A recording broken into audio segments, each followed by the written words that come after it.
for. So it showed me things to do with like I say, the universe. I just felt how everything works. After that, then I asked Stephen about my purpose. I know I'm missing out things, but I asked about my purpose on this earth, and in this incarnation. Yeah. And it showed me a sewing machine. And the sewing machine was bound up in this. It was all bound up in all like twigs, like big, like when you go to the jungle and it's all powerful things like twines. Exactly. Yeah. It was like bound up in that. And about a couple of months ago, I had seen a sewing machine in a dream as well, but I was fearful of it. I was just looking at this small sewing machine, but I was really fearful of this sewing machine. This time it showed me a big industrial sewing machine. Yeah. It was like ayahuasca gives you the bigger version of your dream. Almost. So it showed me this big industrial sewing machine bound up, and I've looked at it like a bit confused. And then before I knew it, then this is the only time that the ayahuasca trip got physical. I was bound up in this with these vines, physically bound up, and I'm trying to burst out of these vines. As I burst out of the vines, I could really feel the physical presence of these vines. As I burst out, almost like the Hulk, breaking out or something. Everything's a massive, beautiful flower from the side has grown like this. The physical Yaw is actually sleeping. The inside the mind or wherever. I'm standing up and I've seen this flower blooming, a massive flower, taller than me, blooming, and a strike of it was like a lightning strike, just went bang, and then the thing just disappeared. And then I woke up, I'm back in my body, and then I could feel a ball of sorrow in my stomach. And then from then I just bawling, you're just crying, and as I'm crying, the sorrow is getting smaller and smaller smaller as I'm just purging. The trauma needed to come out. And then once it just disappeared, emotionally I was fine. Just like that, just went.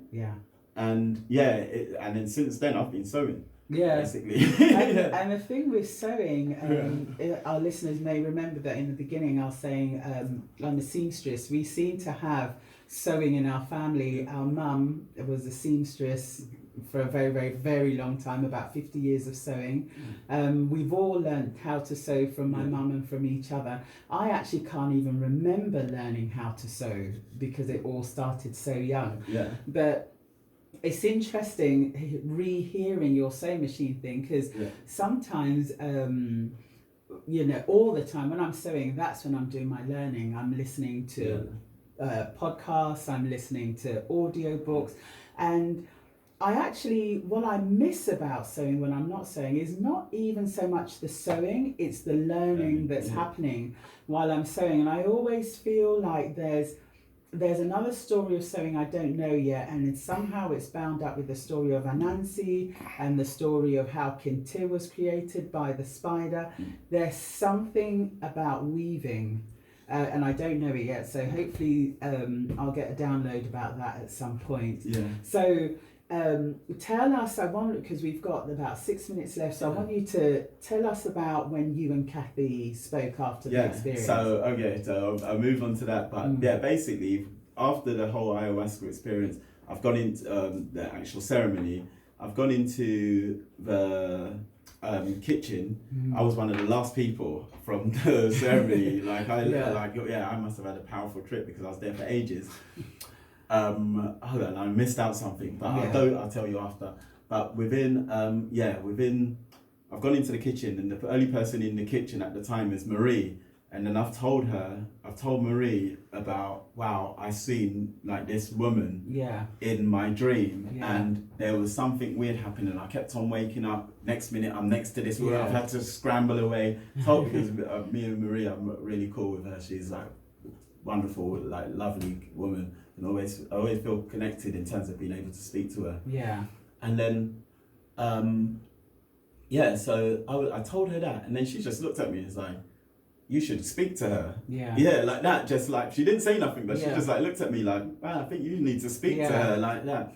little did I know that Kathy's had gone after her ayahuasca, has gone into the kitchen and spoke to Maria and said, like, told her that this she young had guy. this weird connection, and every time within her dream in her ayahuasca experience, she felt connected to me, and she kept on waking up, and next minute her sleeping bag was next to me, and she could and it was just this very strange force between us. And then so that almost yet again validated, like, you know, because you just think, is this the person? Like, but it's like then you got the validation from the other person. You're not just some nutter making stuff up. You know what I mean? Totally. Yeah, and so when did you two manage to? Yeah, so the following day when we woke up, and then I spoke to her, and I was like, I've seen you in a dream and stuff like that, and she was a bit offended that I'd made her an old person. Like, what can you do? But no, she's an older lady, but very beautiful and young in spirit. Like like we wouldn't, but and. Yeah, so then we like swapped numbers and stuff like that, emails, and she was going for, I was leaving and she was going for another ceremony.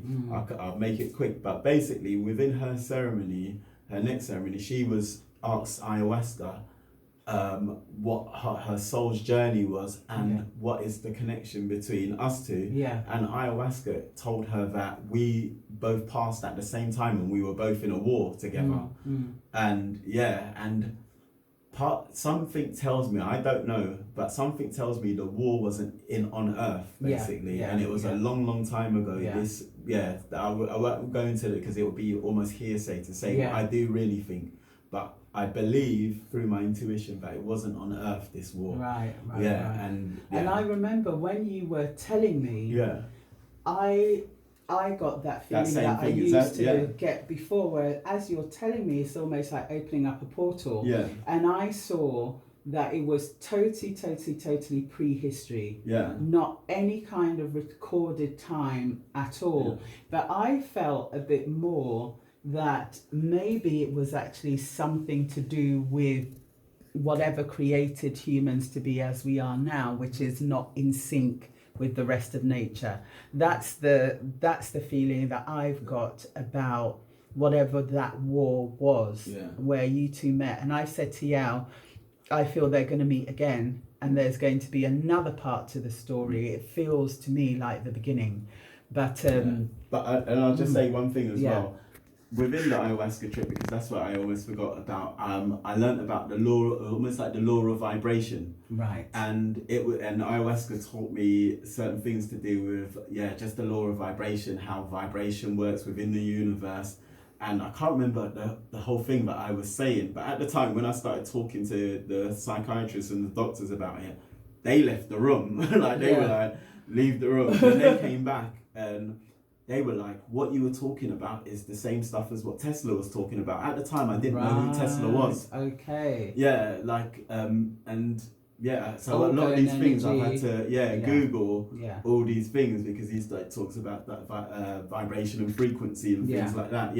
At the time, I didn't know any of this sort of science as well. And within that, I've had dreams, very scientific dreams. I'm not going to go into them now. I know we haven't got too long. We've but I've just had got a lot minute. of scientific dreams to do with vibration and lights and things like that. Like light energy and things like that. And it's like, I'd say, just certain things that have been downloaded into my being. God knows. Like, don't know. The universe knows. Whatever. You know what I mean?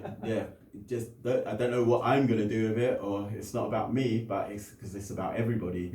But I think we all can access certain things in terms of like information, but because of the way we take in information right now, we're not able, or people are not able to access this information because. But I think that's why we're here, and that's all part of what we're doing. And I think Yaw's actually going to be one of my regular guests, because I think it's so important to disseminate this information and to almost unpack it for a wider audience. So we've just finished our second part now, and we're going to go to our advert. So thank you very much, and see you next week for Fire from the Sun with Yaw Fosu. Thank you.